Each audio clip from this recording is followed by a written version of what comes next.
welcome back. This is Breezing Through, and I'm Emily. So I know I made you wait 2 weeks for the next phase of my son's room, but I just cannot do one blog post a week on this project. It takes more than a week to do each phase. So thank you for being patient, but I did get the next section done. So if you have not caught up yet, go back and watch the last few videos about this. They will be linked. So if you're not caught up, so far I have done my son's bed on one side of his room, and then on the other side of the room I have done the platform that the slide goes off of, and there's a ladder there, and underneath is the reading nook. So today I'm going to show you how I do the bridge to connect those two and the railing across that whole second level. Honestly, this has been so much fun. It's been very challenging. You'll probably notice that in the last video where I talked about the platform that I did start railing there, I ended up taking all that railing down because I was securing it incorrectly. I started off with using pocket holes, and that was just not stable. And so I chose to take them down and use hanger bolts instead. Much, much more stable. I will walk you through that whole process. But I did notice that this was not the way I wanted it to be. So I took it apart, redid it. I'm very happy with how it came out redone. And my kids love it. I mean, they loved it before, and especially before I put the railing up. Like, my son was loving that he could run between the two sections of his room, and luckily didn't have an issue with falling. Didn't fall once. Intentionally jumped a lot, but that's why we have the mattresses on the floor.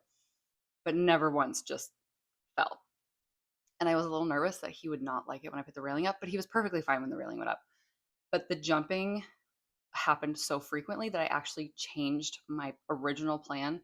And originally the bridge was going to have railing all the way across, but I switched it up and I cut it in half so that there's that section in the middle. And I'm going to do something so that there's a way for them to climb up it, but there's a spot for them to jump off because they both love jumping off, and it's so fun. So let's get started. I'm going to show you how I'm doing this. It's so fun. The first thing I needed to do was take down the blinds. These were blinds that I had gotten for a discount, and I had to cut them because these are the weirdest windows ever. They may be aesthetically cool, but they are incredibly useless. So once I got those blinds down, along with all of their hardware, I did need to go in and make sure that the cord for my son's monitor was able to come out of his bed and down to the outlet that's on the other side of the room. There is technically an outlet in his bed, but I don't trust him and he likes to unplug things. So we're not plugging his monitor inside of his bed. So I drilled a hole through the side panel of his bed just so that the cord could come out of it. I then fed the cord through the hole and was able to plug it back into the monitor. Super easy, but it's just one of those things that's going to make everything look more finished in the end. I did mess up the paint a little bit, but I'm going back at the very end of this project to do all of the touch-ups, including wood filling, caulking, paint, all of that. Then it was time to start on the bridge. So I took this board that ran the width of the wall between the bed and the slide platform and secured that to the wall. Made sure that was level all the way across. Didn't want this to have a slope to it at all. So I secured that to the studs. And then I started adding in the support pieces that were going to come off of that board. I did a piece on each end that was secured directly to the bed frame and to the slide platform frame. And then I spaced the boards out so there were about 10 to 12 inches between each one all the way across the board. I also made sure all of those were level as they were going in. Once those were all in, I then did a board across the front. If you recognize what this looks like, yes, indeed, it looks like a giant floating shelf. I know, don't worry, there's going to be additional support. It should technically be fine because it's screwed into the studs, but because it is so long, I was not going to leave it without any support at the bottom. My original plan was to do a 4x4 post in the middle of the bridge as the additional support at the front, but that changed because my kids loved jumping off these platforms so much that we decided it was best to add a spot for them to jump off of. So we'll talk about that again in a minute. But in order to make this usable, I did some underlayment all the way across and secured that to the frame so that it can be walked on. Then it was time to start on all of the railing. I had to do a lot of painting, and I'm painting everything beforehand just because it's going to be so much easier to just do touch-ups at the end instead of having to fully paint everything all together, especially since my son sleeps in this room. I am using Benjamin Moore in the color Limon, and if you haven't watched any of my other videos, I am doing 2 coats of a really good primer and then 2 coats of paint on each piece of wood on every side. So there were a lot of hours of painting on this part. Do I regret it? Possibly. Does it look awesome at the end? Absolutely. So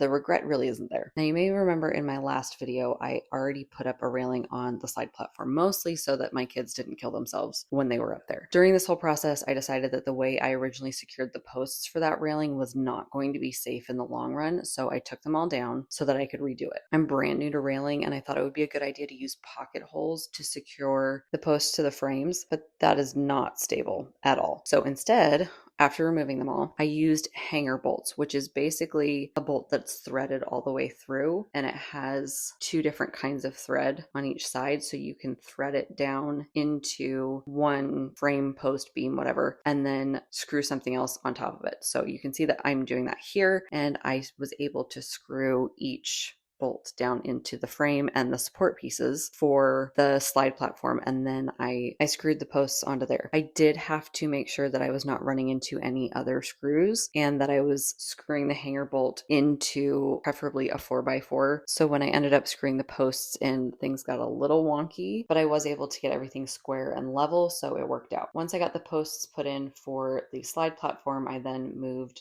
to the bridge. And like I mentioned before, I'm going to put 2 posts on top of the bridge to create a gap for the kids to jump off the bridge. And I wanted to mirror that underneath the bridge with the support pieces as well. So I added this second post, made sure it was level and flush and plumb, and then secured those posts to the frame above it. I am adding some way for the kids to climb up between the 2 posts onto the platform. I actually haven't decided how I'm doing that yet. It might be a rope ladder, it might be monkey bars, just not sure yet. I did install all of the posts before installing the railing, except for that little section above the slide platform, because that's kind of my little test case, because it's the smallest amount of railing that I had to make for the entire space. And so I did install that first just to make sure I knew what I was doing and I was comfortable with it before I continued making all the rest of the railing. I installed 6 of what I would call normal sized posts, you'll understand in a minute, along this structure for the railing. Once each post was installed, I then went back and used shims and my level to ensure that each post was level. Any shims that I'm using are going to be covered up because I am going to be putting some kind of flooring up here. Again, not sure yet. Gonna have to go do some shopping to figure that one out. After the 6 normal posts, it was time for the 2 really big posts. And you're probably wondering what the heck I'm doing. So these 2 taller posts are here because I'm actually adding a 3rd level, so a second platform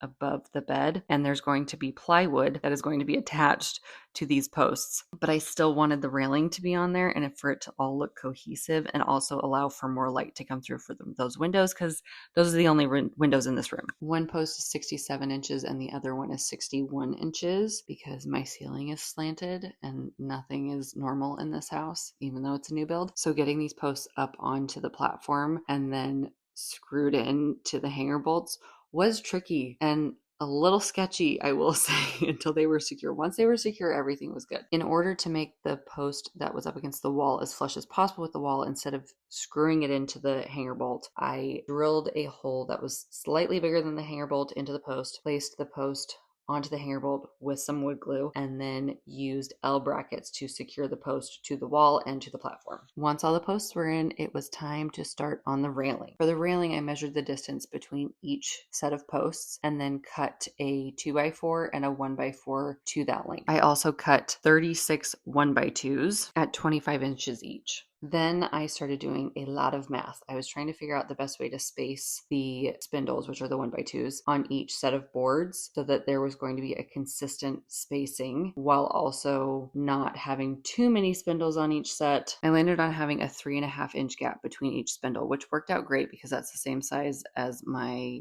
son's favorite cups, so I can stick those through the railings when he's up there. And then the space between the last spindle on each edge and the posts that they're going to be connected to varies based on the size of that section of railing. The 2x4s are the top of the railing. So in order to secure the spindles to the 2x4s, I drilled pilot holes in both the spindles and the 2x4 in the places that I marked, and I used hanger bolts again. These are much smaller than the ones that I used for the posts, but I then secured the spindles to the 2x4. The 1x4 is going to be the bottom of the railing, and you do not see the underside of that, and so instead of doing something more complicated, I just used screws to attach the spindles to the 1x4, and then I had to repeat that for 4 more sets of railing. By the time I got to the 3rd set of railing, however, I had it down and I was getting through this really fast. fast. I did decide that I did not like how the tops of the posts looked, and I wanted post caps for them. This is something that you usually see on stair railing, and I did a lot of looking because I wanted something that was similar to what we actually have on our staircase in our house. And I found these really nice ones from Lowe's that are unfinished, and so all I had to do was paint them. And they actually came in sets of 3, which was really helpful because I only needed 6 of them because the 2 tall posts are going to be covered by plywood and don't need post caps. Then I started installing railing. I was a little nervous because some of the posts were still a little wobbly before I started installing the railing, but once the railing went in, it all became really, really stable. So what I did was I made sure that the railing was